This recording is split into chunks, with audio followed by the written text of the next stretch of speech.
Bonjour à toutes et à tous, bienvenue sur cette nouvelle vidéo. Aujourd'hui, une vidéo réponse pour Tania, une lectrice du Guide de la Voyance, qui s'interroge sur le sujet suivant. Cette dernière vit dans l'Aisne avec son mari, et son mari serait intéressé par le fait de trouver un emploi au Luxembourg et éventuellement de déménager là-bas. Donc là, on a plusieurs questions en une, et donc Tania voudrait savoir si ça va se faire. Alors, comme d'habitude, on a toujours besoin de retoucher un petit peu aux questions, puisque les questions qui sont posées telles quelles induisent une réponse, bien entendu, en oui ou non. Alors, j'entends bien que c'est évidemment le genre de questions pratiques auxquelles on aimerait avoir des réponses. Mais comme le jeu de tarot, ou même n'importe quel oracle de manière générale, ne possède pas de carte oui et non, il devient un petit peu difficile effectivement de donner réponse à ce genre de questions telles quelles.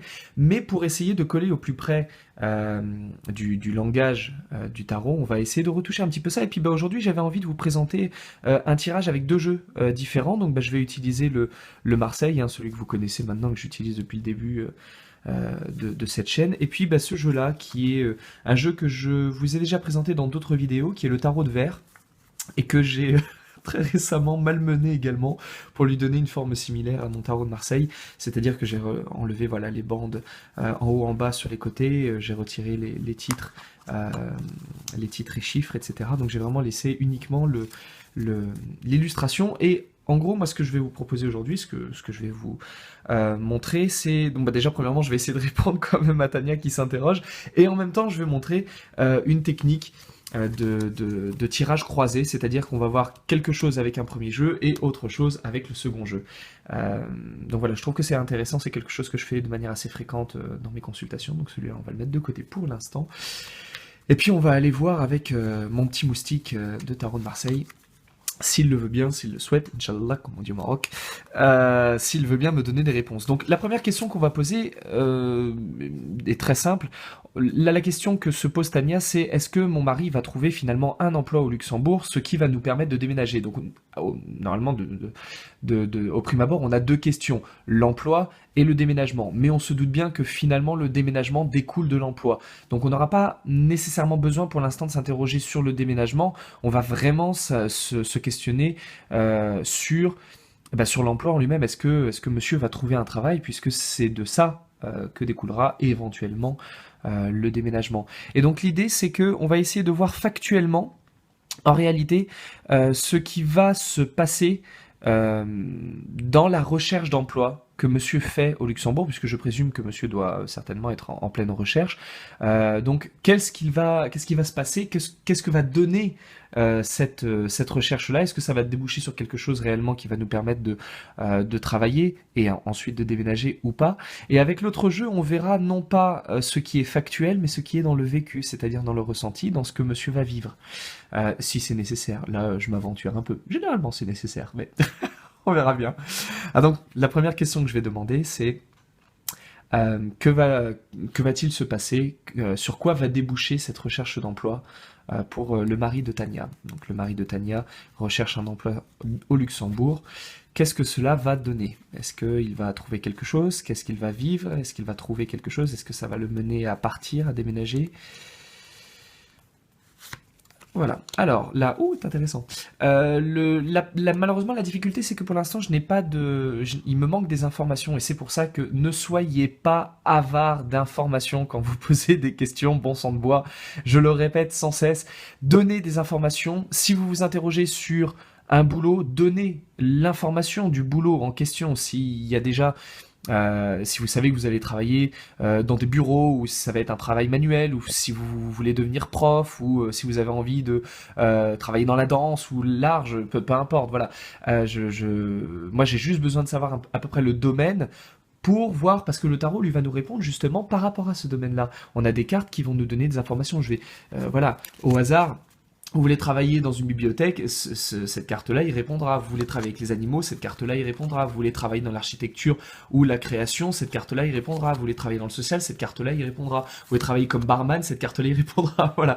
Donc il est intéressant d'avoir le domaine, le milieu dans lequel on va pouvoir œuvrer pour savoir justement un petit peu comment va le répondre le tarot. Là, en l'occurrence, je n'ai pas le domaine. Néanmoins, cette carte-là va nous répondre davantage dans alors c'est en plus la carte de l'entreprise, le bâtiment, hein, vraiment l'entreprise au sens premier du terme, tout ce qui est bureaucratie, etc. On le retrouve dans cette carte-là. Donc si tel est le thème, ça pourra être intéressant. Mais on a également autre chose qui est très intéressant et qui découle de la question même, est-ce que monsieur va pouvoir trouver un travail qui va nous permettre de déménager ensuite? Et on voit en fait des personnages qui sortent d'une tour qui peut représenter la maison. Donc là on peut avoir en une seule et même carte l'entreprise mais aussi le domicile et donc l'idée de quitter la maison de là où on est pour pouvoir partir ailleurs. Et si monsieur a déjà un emploi là où il se trouve actuellement, il pourrait quitter ce bâtiment-là pour partir ailleurs, là auquel cas cette carte effectivement s'annonce plutôt de bon augure pour la question. Donc à la question effectivement que Tania me pose, est-ce que son mari va trouver un emploi? Ça s'annonce plutôt positif, puisqu'on verrait s'il est actuellement dans une entreprise, on verrait l'idée de partir de cette entreprise-là, et si il n'est pas encore en entreprise, on verrait dans ce cas-là le bâtiment, la maison actuellement que monsieur et Tania occupent, et l'idée du coup d'en sortir et de partir pour aller se diriger ailleurs. Donc là, en l'occurrence, ce serait plutôt positif. Je vais quand même prendre l'autre jeu, qui lui ne va pas nous parler de l'événement, mais qui va nous parler du vécu, dans l'idée de partir pour un emploi au Luxembourg. Comment est-ce que ça se repasserait? Comment est-ce que ça serait vécu par monsieur d'abord? On s'occupe pas de Tania tout de suite parce que on verra après. Ça peut être intéressant de voir les deux, mais pour l'instant je me concentre sur le mari. Donc comment est-ce que le mari vivrait ça? Je crois que c'est toi qui m'intéresse. Ouais, viens par là. Ouh, fantastique. Oh, regardez-moi ça si c'est pas beau. Alors, bon. Alors, vous n'êtes pas obligé de connaître ce jeu, hein, mais bon, on va le présenter très facilement. Donc là, on a un petit personnage qui est le valet de denier et qui se trouve donc les pieds au sol et debout sur un énorme denier, donc qui est une pièce d'or et qui représente un peu justement la monnaie, l'argent, les biens matériels également, mais aussi une notion d'échange, de transfert, de passer de l'un à l'autre. Et là, en l'occurrence, le fait d'avoir monsieur qui est représenté par un valet, le valet représente une forme de jeunesse, de commencement, de début sur un denier, c'est-à-dire quand même quelque chose où on a un fort potentiel au niveau financier, échange, nouveauté et travail.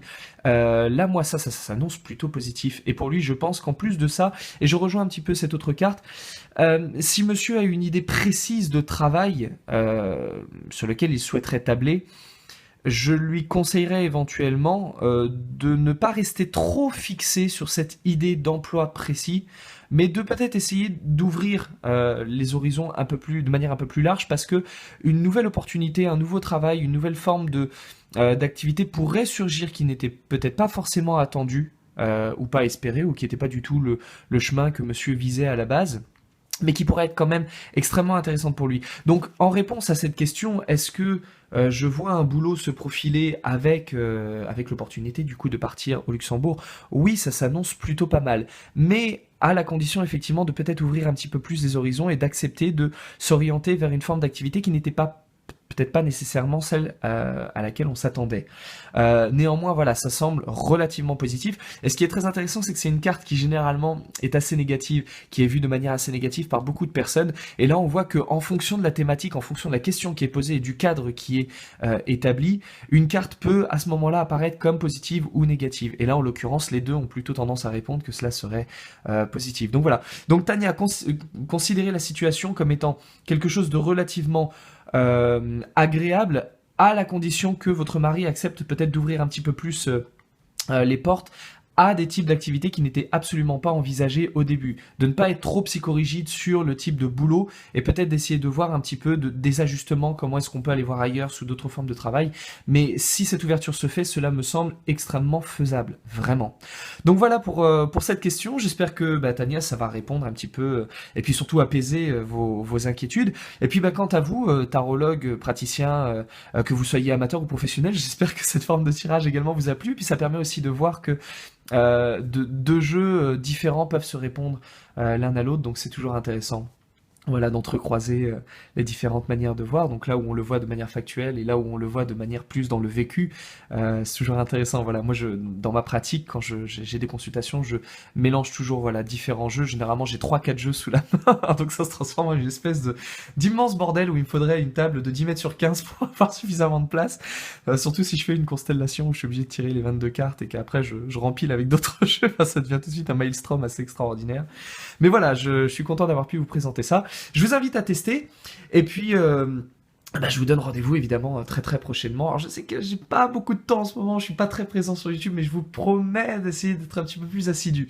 Donc je vous donne rendez-vous très prochainement pour une nouvelle vidéo. Et puis, comme d'habitude, eh ben, d'ici là, prenez soin de vous. À bientôt.